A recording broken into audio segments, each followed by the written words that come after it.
तर नमस्कार मित्रांनो, स्वागत आहे तुमचं आजच्या व्लॉगमध्ये. तर आज आम्ही निघालो होतो क्रिकेटच्या मॅचेस खेळायला दानवलीला. आम्ही तिघंजण लेट निघालो होतो, बाकी सर्व आमच्या आधी जागेवर पोचले होते. जाता आता धरणाचा व्ह्यू बघितला आणि तेथून निघालो. इकडे आलो तर जाता आता रस्ता एवढा खतरनाक आणि चढाचा होता, त्यात आम्ही तिघंजण होतो. मग चढ लागला की गाडीवरून उतरलो गपचूप आणि चालत निघालो, कारण गाडीवर लोड नाही आला पाहिजे बाई. मग चालत चालत पोचलो जागेवर. येथे आलो तर अत्यंत एकाग्रतेने बॅटला ग्रीप बसवण्याचे काम चालू होते. मग तेथे बॅटला ग्रीप बसवून झाल्यावर आम्ही निघालो झाडाखाली थोडीशी विश्रांती घ्यायला, कारण काही टीम्स आल्या नव्हत्या.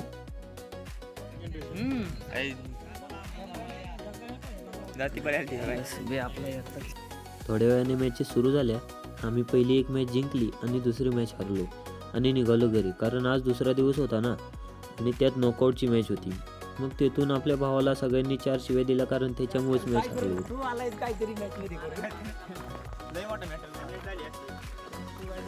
आमची मॅच जाण्यामागचा खरा सूत्रधार तोंड दाखव. नाही म्हणा इकडे होतो. सगळ्यांच्या शिव्या खाऊन झाल्यावर भावाला म्हणलं आपल्या व्हिडिओमध्ये जरा हाय हॅलो कर.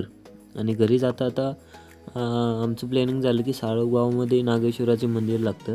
म्हणलं आज सोमवार आहे, मग जाता आता दर्शन घेऊन जाऊ. आलो मंदिराकडे. इथे येऊन दर्शन वगैरे घेतलं आणि घरी जाताना गाडीमध्ये पेट्रोल टाकायचं होतं, ते टाकून निघालो घरी.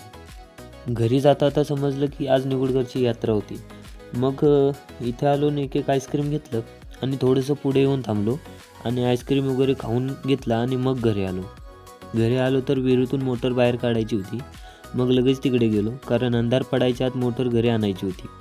मग येथे येऊन मोटर बाहेर काढून घेतले आणि पाईप वगैरे खोलून ते वेगळं केलं आणि सगळं साहित्य घरी घेऊन आलो. तर असा होता आजचा व्लॉग आवडला असेल तर लाईक करा, शेअर करा आणि फॉलो करायला विसरू नका. आणि आपल्या यूट्यूब चॅनलला सबस्क्राईब करा, लिंक बायोमध्ये दिलेली आहे.